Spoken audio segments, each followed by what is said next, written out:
On this week's GTA 6 o'clock, how much will GTA 6 cost? He wasn't saying they should literally price it by the hour. That would be... I mean, they'd love to, I'm sure. But that would be insane. Films that could inspire key moments. Do I think they're going to rip off that exact set piece from Fast 5? No.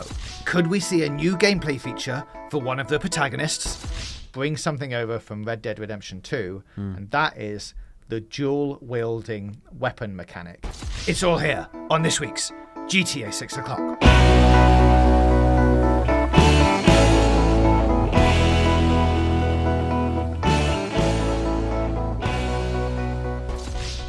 Hello and welcome to episode 41 of GTA 6 o'clock. I am your host, James JJ Jarvis, and if you are new here, then congratulations. You're now listening to the world's most in-depth and best connected GTA 6 show, and if you've been with us since the start, thanks for being part of the journey. Alongside with me today, as he has almost always been every week, is Dan Dawkins. Hello. Hello Dan, how are you doing? Yeah, very good, thank you. I won't entertain listeners with my thrilling 5-hour journey to work thanks to the train service. Should have taken 10 minutes. No, very, very exciting stuff. Well, and in more exciting news, this episode is quite maths and numbers heavy. So well, I love maths. What a great segue for your 5-hour journey into the office. Just before we dive straight into that, some more facts and figures. Shall we dive into last week's predictions for the PS5 Pro, which you very confidently speculated would be announced, correct? And then you speculated on the price, which is slightly different than what we might have said from last week's show. Oh, crikey. So, yeah, I mean, I'd written some stuff on the Future Game Show accounts that we also manage, and was absolutely bang on in terms of the dates, like announcement dates, release dates. Where I was nowhere near was the price. The price for anyone who hasn't looked at it yet. I don't know where you've been, but it is $699.99 or £699.99. So the conversion rate there is wild, but yeah, £700. Yeah, and it's even less kind for people in the European Union who are paying €799.99. So the conversion gets worse. As you get further away from the United States, The conversion rate gets more ruinous. It's a shocking amount of money. I mean, we don't want to turn this into the PS5 Pro Dissection podcast. I guess my summary thoughts are, wow, that's a breathtaking amount of money. And that presentation on its own merit did little to convince me that I should upgrade. And I think if the upgrade is pinned on things like, behold the increased resolution of a tiny alien man in the background of a Ratchet and Clank race, that's a tough sell. Now, I suspect in real life, the PS5 Pro, when you see it in real life side by side with games, I think we are going to see and feel the difference, and I think it will be better. And there is a much bigger hard drive attached, but, wow, that is some price. Yeah, and we actually ran a poll on that FGS account asking people if they would upgrade, and, the majority of people were saying no, or at least no, not right now.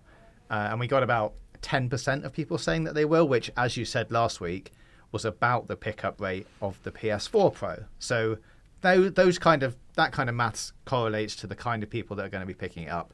It's going to be about, at the moment, 10% of the people who already have a PS5. Yeah, I see IGN also ran a poll and they had a 15% yes rate, just for a bit of balance from a different audience. So it feels pretty much in line. Sony themselves had said that after the PS4 Pro had been on sale for a year, 1 in every 5 machines was a PS4 Pro. So that's like 1 in 5. I'd be surprised if it's that good for this time around because of the incredible price. So, it might be 1 in 10. Let's wait and see, right? They have to do a little bit more work trying to sell it to people. Now, I think something that is interesting is we asked a wider audience, and we also asked GTA 5 o'clock or GTA 6 o'clock Twitter followers, and ever so slightly, I think there was a bit more positivity. I'm not going to say resounding yes, like you said. Actually, it was still mostly no. So I just again, because I love maths, I dived into the maths of it. We had about 31 replies, and 13 were straight no's. So that's 41% no thank you, 42% no thank you. 7 were yes, which is actually 22.5%. Now, we've said previously IGN was 15, FGS was 10. That means that like GTA fans are over-indexing for positivity. And that makes sense. And that's what we talked about on the show, is that as a pure, the best way to play GTA 6, you're a little bit more inclined to take the dive, aren't you? And I don't know how you feel about that, but maybe in a year the calculus is different. Well, exactly. It's an expensive dive, but if they are going to come out and say this is the best way to play this game that you might be playing for 10 plus years, maybe you can do your own internal maths and actually work out, it might be worth it. It's not worth it right now. I'm going to say that, like, I'm not buying one this November. And given that GTA 6 doesn't exist, exactly. You're buying it for GTA 6, don't yet. No. And what I said, I think, on my socials as well, was if it was £700, and it came with GTA 6, I'd be more likely to... if it's a bundle, £700 bundle, maybe. And maybe next year it will come down in price a touch by the time GTA comes out, and it will be bundled with the game, and then you're looking at $650 for the console, but it comes with the game, which is, well, we'll talk about how much the game might cost later on in the show. Yeah. But, whatever that is, you can minus that off, and then you're in the realms of new console £500 territory. It's a lot of money. You've grabbed a few interesting comments, haven't you, from people who've mostly replied. Negative. But Manco Ruben, these are all from our GTA VO Clock account on Twitter. If you're not following it, get over there and follow it. Who said, I guess it depends on how much better the GTA 6 experience would be. If we're getting 60 FPS only on Pro, I guess I'd buy it. But if we're only getting slightly better graphics, I think I'll stick with the current PS5 version. Steve Remington, if there was confirmation that it runs at 60 FPS, even a 40 FPS VRR mode. If it's still 30 FPS on the Pro, I'll just get a normal PS5 and upgrade my PC. Chicken Pot Pie has gone very extreme. If it gives me 8K UHD with unlocked frame rate option, then maybe I'd consider it. I'm going to say, Chicken Pot Pie, you are shooting for the moon with that comment. There is 1% chance, I'm not going to say 0 just in case, but there is a 1% chance the PS5 Pro is going to run GTA 6 in 8K with an unlocked frame rate option. See you on PS7, my friend. Yeah, that's or a very, very, very expensive PC. And even then, I'm not sure you're going to get that. No. Hold out for the future. I don't think that's coming this generation. And as I said, I'm not convinced right now at that price point that this is a purchase for me personally. And it seems that a good chunk of the GTA audience right now is yet to be convinced. I think before we just close up, the thing I would say is notable is that the trigger point seems to be 60 frames a second. And actually that harks back to the entire point of the PS5 Pro presentation, which was people playing performance mode. So, unsurprisingly, smooth frame rates, top fidelity. The idea is to have both, though we suspect not 8K UHD with unlocked frame rates. No, there are reports coming out like right now this week that there are games that are listed that are going to have PS5 Pro support. One of those is like Alan Wake 2, but even the reported specs of that is that at the moment it's running at 864p at 60 FPS, which I'm afraid, Chicken Pot Pie, is nowhere near 8K UHD. It's a long way off. But it is 60 FPS. Whether Rockstar can turn around GTA 6 to run at 60 FPS at a consistent frame rate, we are yet to see. But, the Pro is going to improve it in some ways. It's just whether it's going to improve it enough to go out and justify buying a new console.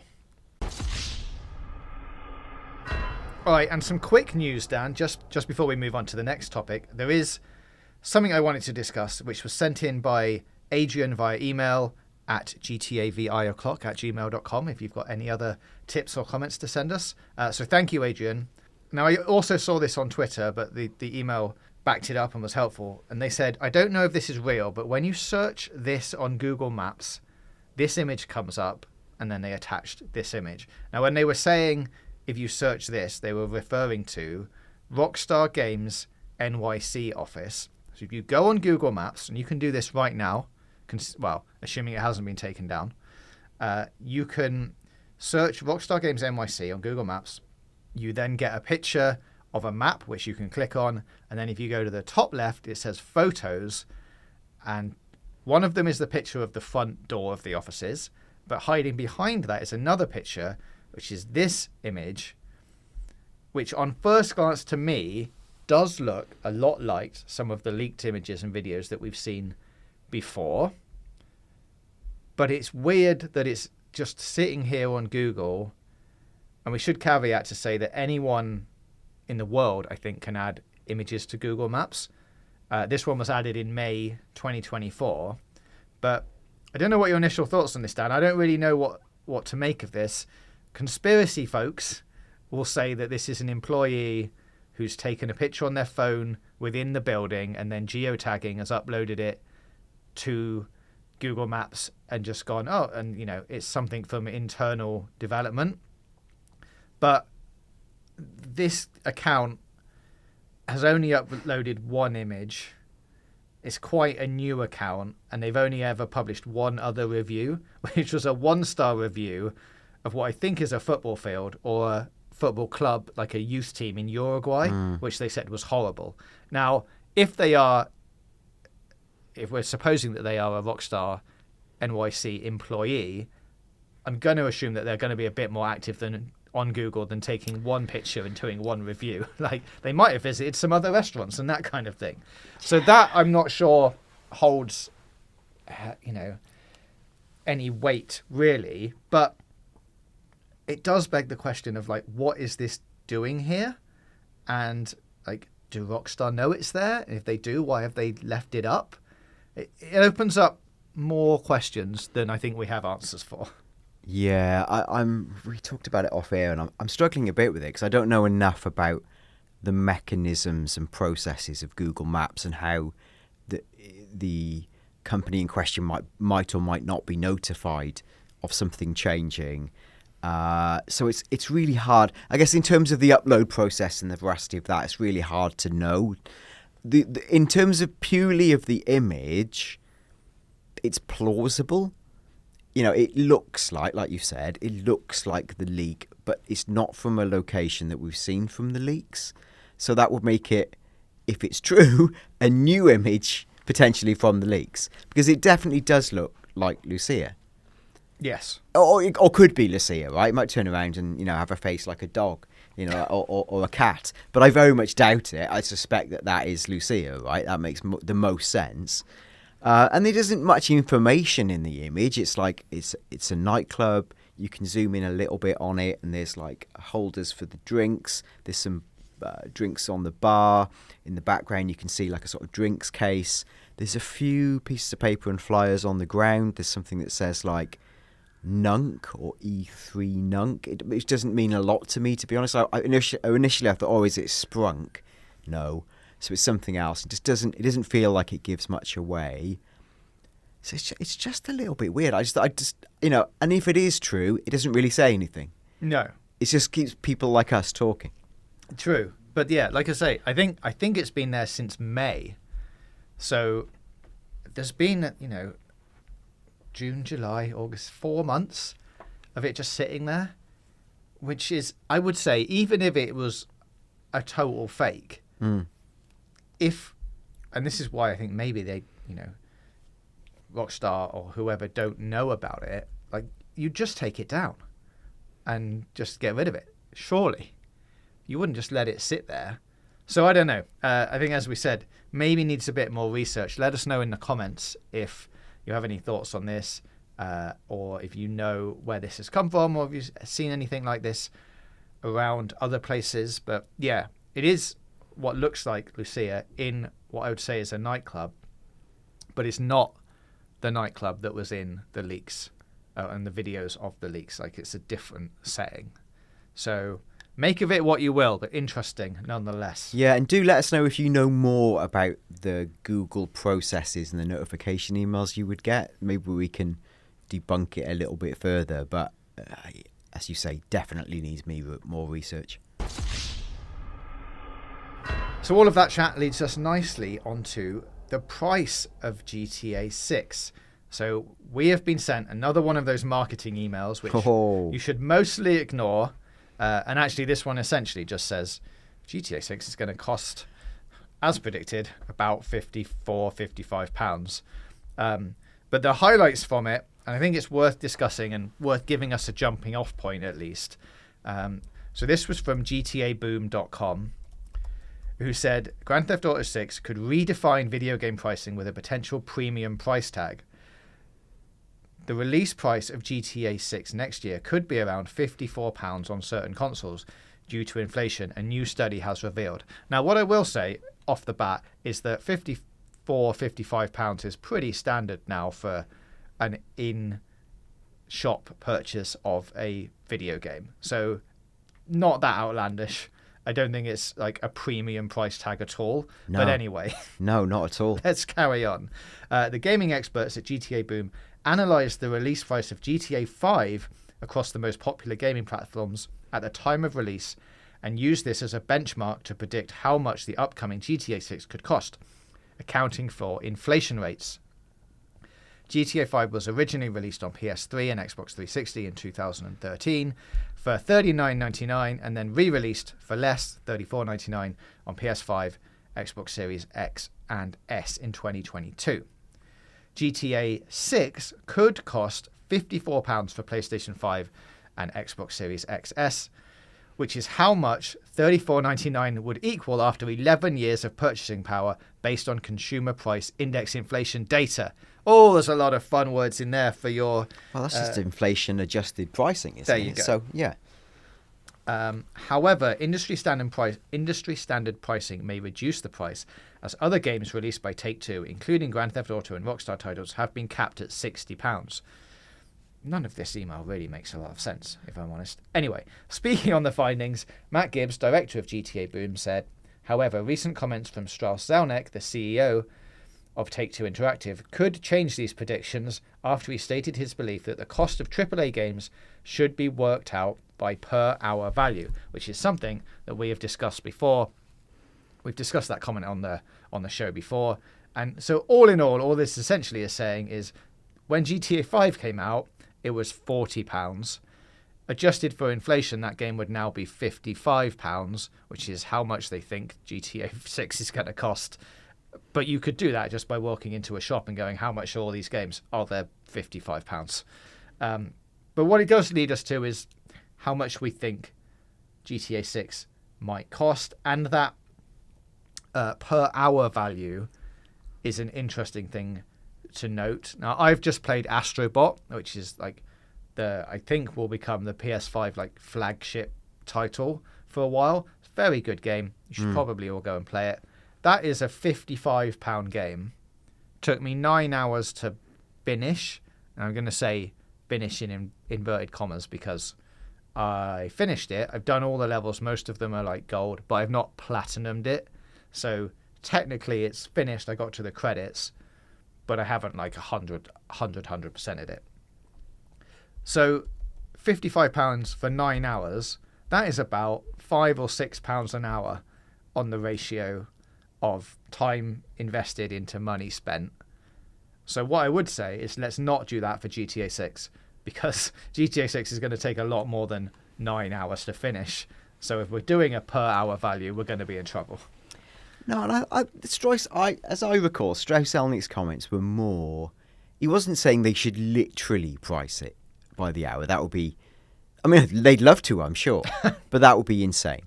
What he's arguing is just really these games provide tremendous value. That's his essential thesis. Yes. It's something that, like, I remember arguing on podcasts over a decade ago for games like FIFA or Pro Evolution Soccer and saying, yes, it's expensive, but you might play it for 200 hours versus a single-player game that's 10 hours.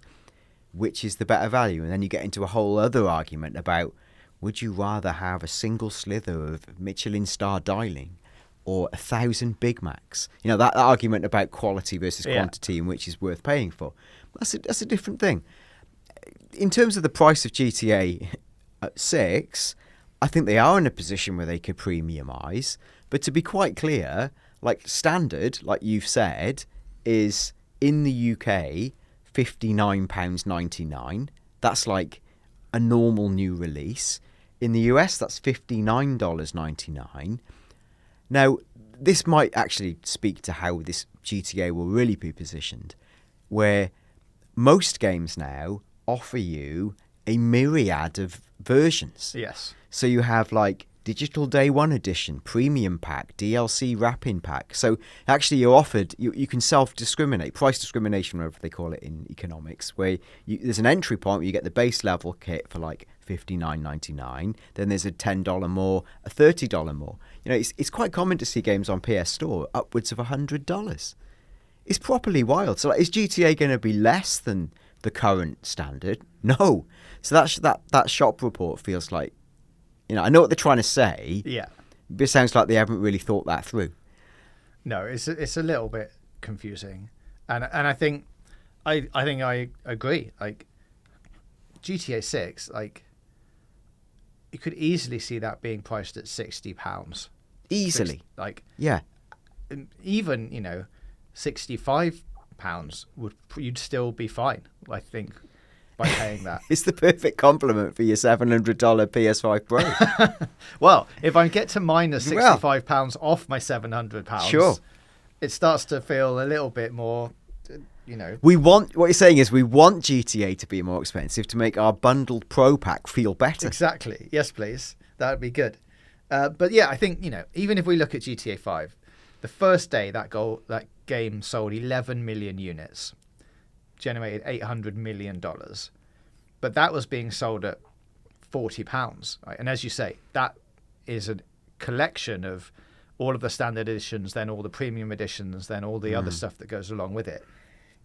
Even if you add on, like, I'm not going to be able to do this maths quick enough, but even if you add on an extra £5 on top of like 11 million units, an extra £5 on top of 11 million is insane amount of money. Not enough to bring them back to like break even with the supposed $2 billion budget, but close, you know. Like I think GTA 6, whatever it sells at, is going to break probably $1 billion in day one in terms of sales. Given that it might be a slightly higher price, they're going to sell probably more than 11 million units that GTA 5 did on day one. They're going to have to bundle in all of those extra editions, the premium edition, the year-long edition. If they launch online at the same time, then you've got all of the shark card purchases that go with that, or whatever they end up calling them for GTA 6. I think it's going to be fine as long as it's not priced outrageously. But even then, I think people would still buy it. But like, you know, £65 for a game that's going to last a number of hours to complete. Like GTA 5 took on how long to beat. So the pseudo-official time to beat it is 32 hours. 83 hours if you want to complete absolutely everything, just for single player. So if you're paying £65 for a 32-hour experience, and then your next 10 years of online stuff, all right, you might have to buy a few shark cards along the way if you want to, you know, premiumize your track into buying the new mansion or whatever. But I think that would be, I think they'd be able to justify it, is what I'm saying. I think you'd be able to say, well, look, it's going to last you ages. There's a lot of gameplay in here. People are still playing GTA 5. That game's, you know, the value equation is astonishing, and I think there would be. My honest view is I think they could charge up to $99.99, and people would still buy it in astonishing volumes. I think there'd be an outrage, and an outcry, and people would be like, "This is out." I think there'd be such an industry backlash they could never do that. But do I think the numbers would be dramatically affected? No. I think it would be an interesting hypothetical economic case of how many units would you sell at almost $100 versus 60. It won't happen. I'm just saying it won't happen because the industry will go wild. It says something that's almost a bit snooty and elitist, going, we're daring to price our game for $40 more than yours. All of these things, it won't happen. And I think we could probably do a much more reasoned analysis of what's the lowest price you can pay for GTA 6 and what kind of special editions will there be. That's something we could probably extrapolate from GTA 5 releases, Red Dead Redemption 2, things Rockstar have done in the past. I mean, that would be a good episode, I think, or part of an episode to look at that. I don't know. I just think, honestly, I think they could almost charge, to an extent, as much as that and get away with it. That's my honest view of it. And I'm almost more staggered that there's some pretty absolutely boring and ordinary games that are going for $59.99. Yeah, I mean, I think whatever it ends up, I think it will probably be priced higher than some other games, and even that is going to generate headlines of GTA 6 is the most expensive game you can buy, which is probably not a bad thing for them. Like, no. It's extra press. They're like, yeah, it is, but whatever. I don't think it's going to be extortionately expensive, though. As I said, like maybe £5/$5, maybe $10 more than a traditional game, but I think you could quite easily just go, yeah, well, I'm going to do this purchase at this rate once every 10 years. I think it's all right. Yeah, and I could probably really rant, because if you look at, compared to fields like, let's say, the fashion industry, where a coat that you could argue is pretty much the same, it's not, right? Because there's big differences in manufacturing processes. But I think Rockstar could legitimately argue that their product is distinct as, say, a Burberry from a coat that you bought in, I don't know, TJ Maxx or TK Maxx, whatever you call it, depending on where you live, right? Like, you could legitimately argue there's hundreds of dollars of disparity, and that's why, and the brand is more important, we're charging more for the brand.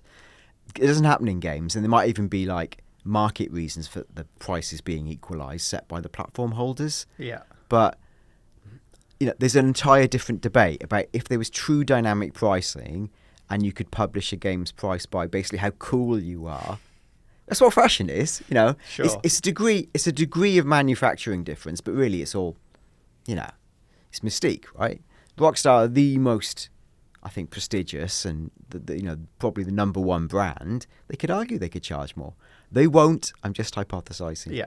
Yeah. And even on that value thing, like going to the cinema now is, if two of you go here, in Bath, which is expensive, or even like in LA where I went to a cinema in LA, it's $20 almost each to go to see a film that you might not even enjoy for an hour and a half, maybe 2 hours. Yeah. So that's $40 gone. That's my entry price for the game gone in an hour and a half for something that I may or may not like.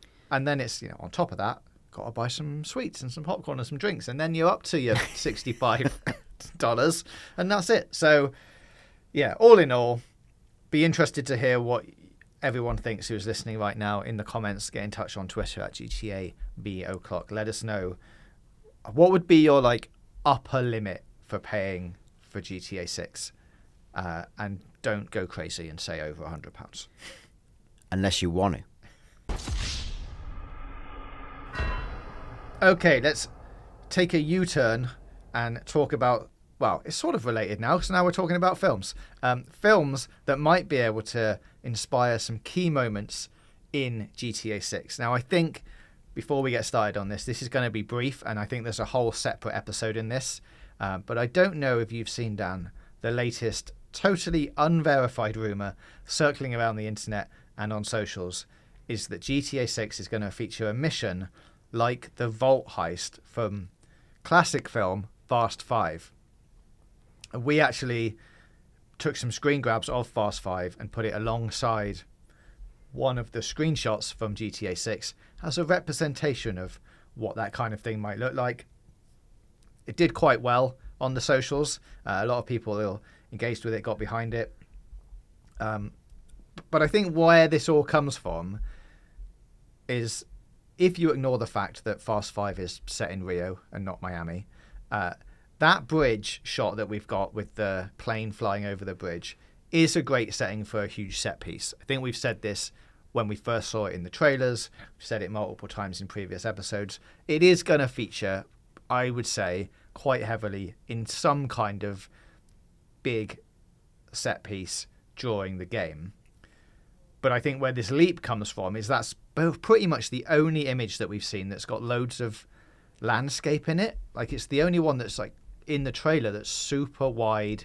You can see a lot of things. You can let your imagination run a bit wild. It's the only thing, because everything else is quite close up, and it's in the city, but you only see a section of the road, or a car is flying through it, or it's just a building or whatever. It doesn't give you much scope to go, oh, I wonder what could happen here. Whereas if you see the shot with the plane in it and the lovely broken bridge, you're there going, oh, stunt jumps, oh, this kind of thing could happen. And in Fast 5, what actually happens is they rob a vault with 2 cars, they drag the vault through the entirety of the city, then onto this bridge, and they use the bridge as like a battering ram, not the bridge, they use the vault as a battering ram, swinging it around, smashing up police cars. If you watch that sort of 2-minute sequence, you can quite easily imagine this would be cool to do in a game, and it's quite GTA-esque. Do I think they're going to rip off that exact set piece from Fast 5? No, because I don't think that's the kind of thing that they want to do. Would they maybe take some inspirations from it? I think absolutely. And there are a few other films recently that have been set in Miami that I think they'll probably take inspirations from in terms of the vibe, not necessarily the set pieces. But I don't know, would you like to do this kind of vault heist? I think that one of the points as well is, do we even think 6 is going to have similar heist missions like in 5, or has that been played out in 5 and online enough now to do something that is a key set piece but isn't necessarily like a heist? Yeah, what's interesting is that 5 quite quickly felt like it lent itself to big scale explosions. You were going to be doing big heists.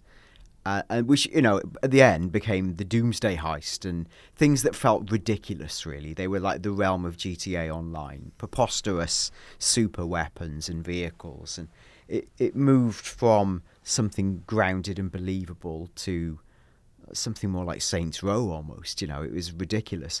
Where what we've seen of 6, either in the trailer or in the leaks, is much more modest. And I wonder if that is enough for people. Like, I feel like they're almost duty bound to take it to the max, like Fast 5. I can't believe that it's all going to be like low-key crime and small stuff and, revolvers, not big machine chain guns and things like that. I just think they're obliged to ramp it up. But I don't know what you think. This is a very difficult one to judge, really, in terms of the tone of it. I think that's what I was weighing up, is if you go down the heist route and you've got who we believe is going to be 2 lead characters doing more and more extravagant heists as the game goes on, is that not a little bit too similar to 5 in terms of, like, obviously there's going to be different storylines and that kind of thing, but in terms of like where the game goes, you've almost set out a template for, starts off with a small heist, you rob a little coffee shop, you start doing that kind of thing, then you need to go bigger, so you've got to rob a bank, then you need to go bigger, so you've got to rob the big bank, and then like a helicopter, and then a car, or whatever it is. I just feel like they might think that kind of thing has been played out in terms of having to like rob things like that. I think it will start small and grow into something big. So the end thing will be an all guns blazing action piece that's going to be like incredible. But will it actually be a heist of like stealing money again? I don't know. Like, I'd like to think it would be something slightly different. Like, maybe it starts with money and then very Fast and Furious-esque, you steal a car and then you go on to steal something on a boat, where you end up trying to steal secret information from somewhere, or even break someone out of prison. All these things have been done. This is the problem. Yeah, and this is the question of, I think, games lend themselves to rapidly escalating to something that's a bit more like Mission Impossible, maybe even than like a Bourne Ultimatum, where it's a bit more low-scale, believable violence and stakes, because they can go deeper on character, realism. Traditionally, that's been things that games have struggled with, so they've had to go big to make it interesting. I don't know if the depth of GTA's gameplay engine can make something feel like it's escalating without going big and explosive. The reality is, I think this game, whether it's in online or 6 itself, is just going to go nuts, because they are ultimately going to go bigger than the madness that is online, where you had all those like Tron-like cars, jetpacks, the loops, the stunt jumps. That's all got to be in there at some stage. It's just whether that's the meat and drink of 6. Yeah. I like you've pulled out a few things staged in and around the keys that might be good reference points, but it's obviously impossible to tell, quite where they're taking their references. Yeah, I think as you mentioned, if you want to get into the sort of Miami, Florida vibe, there's some recent films. We've mentioned Fast 5, not a recent film. I'll give you that one. That you could go and watch to get a feel for like what some of the atmosphere might feel like, what the vibe in certain places of the game might feel like. Bonnie and Clyde, not set in Florida. We have talked about it quite a lot. It's been referenced basically as what the relationship might be like between Lucia and the other lead character who we're calling Jason right now. So that would give you a good sense of how that relationship might ebb and flow throughout the story. There's a new Bad Boys film, Ride or Die, or in fact, I think nearly all of them, if not all of the Bad Boys films, are set in Miami. So if you haven't seen that, that's going to be, I haven't seen it, I'm going to assume from the trailer, that is going to be full of action set pieces that just probably get more and more intense throughout that film until something spectacular happens at the end. So that would be an indication of something of what might happen in the game. Roadhouse, which is a remake of I think 1980s film. Yes, a remake of the Patrick Swayze original. Yes, and featuring a incredibly OTT, I think Conor McGregor is the baddie. Yeah, and what an accent he has in that film, I will say. But actually, Roadhouse is set in the Florida Keys, and it's about a ex-UFC fighter who takes a job as a bouncer in a Florida Keys roadhouse, only to discover that this paradise is not all as it seems.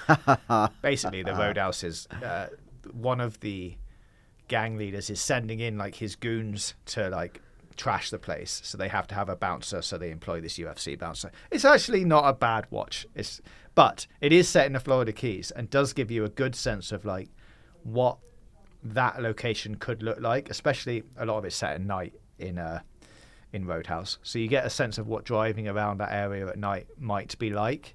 And it's quite, there's the houses and the shops are quite spread out down in the Florida Keys, so it'd be a nice way to drive around. And again, that film escalates itself into something insane. So I think those things are a good vibe check if you wanted to be like, I wonder what it would be like to be playing GTA 6. Watch that film and pretend that you're one of the lead characters and see how you get on with it.